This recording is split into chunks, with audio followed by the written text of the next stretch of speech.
അങ്ങനെ നമ്മുടെ സ്റ്റാലിയുടെ മകൾ വന്നെത്തുകയാണ് എന്ന് കാണാം. അഹങ്കാരിയായ സ്റ്റാലിൻ്റെ മകളെ തല്ലുകയാണ് നമ്മുടെ അലീന എന്ന് കാണാം. കാരണം അലീനയാണെങ്കിൽ ഇവിടെ സങ്കടപ്പെട്ട് നിൽക്കുകയാണ്. കൂടാതെ തന്നെയാണെങ്കിൽ നമ്മുടെ അലീനയുടെ കണ്ണീർ തുടച്ചുകൊണ്ട് നിനക്ക് തുണയായി ഈ പപ്പ എന്നും നിൻ്റെ കൂടെ ഉണ്ടാകുമെന്നും സ്റ്റാലി പറഞ്ഞ് വാക്ക് കൊടുക്കുകയാണ്. ഇവിടെ റീത്തയാണെങ്കിലോ അലീനയ്ക്കെതിരെ മക്കളെ തയ്യാറെടുപ്പിക്കുകയാണ്. അതായത് നമ്മുടെ എൽസമ്മയുടെ ആൾക്കാരൊക്കെ ചോദിക്കുകയാണ്, അതായത് ഇവർക്ക് അഭിപ്രായ കാര്യങ്ങളോ ഒന്നുമില്ലേ എന്ന്. ഇതേ സമയമാണെങ്കിൽ അവർക്ക് അഭിപ്രായമൊന്നുമില്ല, തൻ്റെ തന്നെ അഭിപ്രായമാണ് അവർക്കും എന്ന് പറഞ്ഞുകൊണ്ട് തന്നെ നമ്മുടെ റീത്ത അങ്ങോട്ട് കത്തി കയറാണ്. സത്യം പറഞ്ഞാൽ അവരുടെ ജീവിതത്തിലും തീരുമാനമെടുക്കുന്നത് ഈ റീത്ത തന്നെയാണ്. അവർക്കും അഭിപ്രായ സ്വാതന്ത്ര്യമില്ല എന്ന് കാണാനായിട്ട് സാധിക്കുന്നുണ്ട്. അതായത് നമ്മുടെ റീത്ത അവരുടെ ജീവിതത്തിലും കയ്യേറ്റം ചെയ്തു വെച്ചിരിക്കുകയാണ് എന്ന് സാരം. ഇതേ സമയം നമുക്ക് കാണാൻ കഴിയുക, എങ്ങനെയെങ്കിലും നമ്മുടെ സഹോദരിയിൽ നേരെ സ്വത്തും കാര്യങ്ങളൊക്കെ എഴുതി വാങ്ങണമെന്ന് റീത്ത പറഞ്ഞു വയ്ക്കുന്നുണ്ട്. ഇതേ സമയം എൻ്റെ റീത്ത ചേച്ചി, നമ്മൾ പറയുന്നത് മാതിരി സ്റ്റാലി അനുസരിക്കുമെന്ന് തോന്നുന്നുണ്ടോ? അയാളുടെ ചുറ്റും പട്ടികളുണ്ട്. എന്തെങ്കിലും അയാളെ ബലമായിട്ട് ചെയ്യാൻ നോക്കിയാൽ അയാളൊന്നും വിരൽ ഞൊടിച്ചാൽ മതി, നമ്മളെ ആ പട്ടികൾ കടിച്ച് കീറുമെന്ന് പറയുന്നത് കാണാനായിട്ട് സാധിക്കും. അതുകൊണ്ട് തന്നെ ബലമായിട്ട് ഒന്നും നടക്കില്ല. പിന്നെ അയാൾ സമ്മതിച്ചില്ലെങ്കിൽ നമ്മൾ എന്തു ചെയ്യും റീത്താമേ എന്ന് ചോദിക്കുന്നു. ഇതേ സമയമാണെങ്കിൽ എന്തെങ്കിലും ചെയ്യണമെന്ന് പറയുന്നു കേട്ടോ. അതായത് മകളുടെ മുൻപിൽ വെച്ച് സ്റ്റാലിയെ ഇല്ലാതാക്കിയിട്ടായാലും സ്വത്ത് നേടിയെടുക്കണമെന്ന് പറയാനായിട്ട് കഴിയില്ലല്ലോ. അതുകൊണ്ട് തന്നെ നമ്മുടെ മൂത്ത മകളെ, അതായത് നമ്മുടെ എൽസമ്മയുടെ മൂത്ത മകളെ മാറ്റി നിർത്തിയതിന് ശേഷമാണെങ്കിൽ റീത്ത അവരോട് പറയുന്നുണ്ട്, എന്ത് ചെയ്തിട്ട് വേണമെങ്കിലും കുഴപ്പമില്ല, പണം സമ്പാദിക്കണം, സ്വത്ത് തിരികെ പിടിക്കണം. ആ അലീന എന്ന് പറഞ്ഞ എവിടെ നിന്നോ കയറി വന്ന എങ്ങനെയോ പിഴച്ചു പറ്റ അവൾക്ക് 1 രൂപ പോലും കൊടുക്കരുത് എന്ന തീരുമാനത്തിലേക്ക് റീത്ത എത്തിയിരിക്കുകയാണ്. ഇതേ സമയം നമ്മുടെ മൂത്ത മകളോടാണെങ്കിൽ അങ്കിൾമാർ പറയാണ്, മോളെ നിനക്ക് പോയി നിൻ്റെ അച്ഛനോടൊന്ന് സംസാരിക്കാൻ പാടില്ലായിരുന്നോ?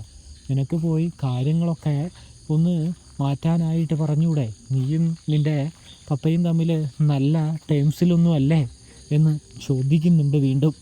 ഇതേ സമയം റീത്ത പറയുന്നുണ്ട്, ഞാനാ അവളെ വിളിക്കാതിരുന്നത്, ഞാനാണ് അവളോട് വിളിക്കേണ്ടെന്ന് പറഞ്ഞ് വിലക്കിയിരിക്കുന്നത്, സ്റ്റാലിനുമായിട്ടുള്ള ബന്ധമൊന്നും വേണ്ട എന്ന് പറയാൻ കേട്ടോ. അത് കേട്ടതും നമ്മുടെ മൂത്ത പെൺകുട്ടിയാണെങ്കിൽ എന്തായാലും തനിക്ക് പപ്പയെ കാണാൻ പോകണം, പപ്പയുടെ മുഖത്ത് നോക്കി തനിക്ക് ഒരു കാര്യം ചോദിക്കാനുണ്ട് എന്നും പറയുന്നത് കാണാൻ സാധിക്കുന്നുണ്ട്.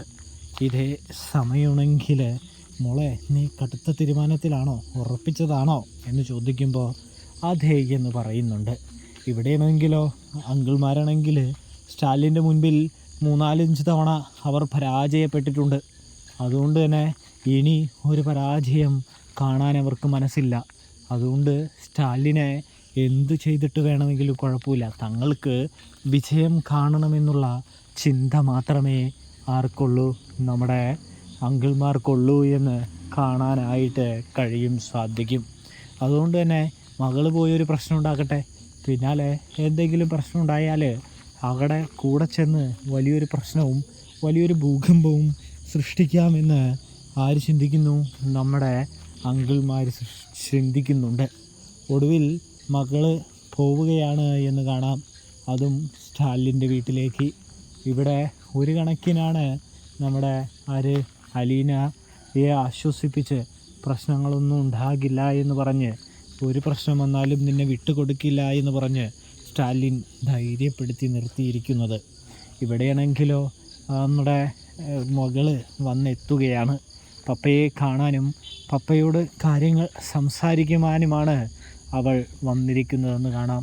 പതിവില്ലാതെ അവൾ വന്നതും നമ്മുടെ സ്റ്റാലിനാണെങ്കിൽ ചെന്ന് ചോദിക്കുന്നുണ്ട്, എന്താണാവോ പ്രത്യേകിച്ച് വന്നത്, എന്താണ് കാര്യമെന്ന് തിരക്കുന്നു. അല്ല പപ്പയ്ക്ക് ഞങ്ങളെയൊന്നും വേണ്ടേ മക്കളായിട്ട്, അതോ പുതിയ മകളെ കൊണ്ടുവന്ന അവളെ മാത്രം മതിയോ എന്ന് ചോദിക്കുന്നത് കാണാം. ഓ, ഈ കാര്യം എല്ലാവരും ഇപ്പോൾ അറിഞ്ഞോ എന്ന് ചോദിക്കുന്നു. റീതാമ്മ ആൻറ്റി എല്ലാവരോടും പറഞ്ഞു എന്ന് പറയുമ്പോൾ അത് നിങ്ങൾക്ക് തന്നെ വേണ്ടല്ലോ എന്ന് പറയുന്നു. നിങ്ങൾക്ക് ഞാൻ മാസം തരുന്ന പൈസ മാത്രം മതി. നിങ്ങൾ ആരെങ്കിലും എന്നെ വിളിക്കുന്നുണ്ടോ? ഞാൻ എന്ത് തെറ്റാണ് നിങ്ങളോട് ചെയ്തത്? അതിനെക്കുറിച്ച് നിങ്ങൾക്ക് വല്ലതും പറയാനുണ്ടോ എന്ന് ചോദിക്കുന്നത് കാണാനായിട്ട് കഴിയും. അതിനെക്കുറിച്ച് വിശദീകരിക്കാനൊന്നുമല്ല ഞാൻ വന്നത്. പപ്പയുടെ പുതിയ മകളെന്തേ, അവളെ ഇറക്കി വിടണമെന്നും അവളെ എനിക്കൊന്ന് കാണണമെന്നും പറയാൻ വേണ്ടിയാണ് ഞാൻ വന്നതെന്ന് പറയുന്നു. ഇതേ സമയമാണെങ്കിൽ ഇറക്കി വിടാനാണെങ്കിൽ അത് നടക്കില്ല മോളെ. അവളെ പറഞ്ഞു വിടാനായിട്ട് ഞാൻ ഒരുക്കമല്ല, തയ്യാറല്ല എന്ന് പറയുന്നത് കാണാൻ കഴിയുന്നുണ്ട്, സാധിക്കുന്നുണ്ട്. ഇതേ സമയം നമ്മുടെ മോളി ചോദിക്കുന്നുണ്ട്, എന്തുകൊണ്ട് എന്ന് ചോദിക്കുമ്പോൾ നിങ്ങളൊക്കെ കാശിന് പ്രാധാന്യം നൽകിയപ്പോൾ അവൾ പപ്പയായ എനിക്കാണ് പ്രാധാന്യം നൽകിയതെന്ന് പറയുന്നു. അതുകൊണ്ടാണ് അവളെ ഞാൻ വിട്ടുകളയാത്തത്, ഉപേക്ഷിക്കില്ല എന്ന് കടും പിടുത്തം പിടിക്കുന്നത് എന്ന് പറയുന്നത് കാണാൻ കഴിയുന്നു. ഒടുവിൽ വലിയ ശബ്ദമൊക്കെ കേട്ട് അലീന താഴത്തേക്ക് വരുമ്പോൾ, ഇതാണല്ലേ അപ്പോൾ പപ്പയുടെ മകൾ എന്ന് ചോദിക്കുകയാണ്. അതെ എന്ന് പറയുന്നു. ഒടുവിൽ അലീന ആരോട്, തൻ്റെ സഹോദരിയോട് മിണ്ടുകയാണ്. എന്ത് ചോദിച്ചാലും ധിക്കാരം മാത്രം സഹോദരി പറയുകയാണ്.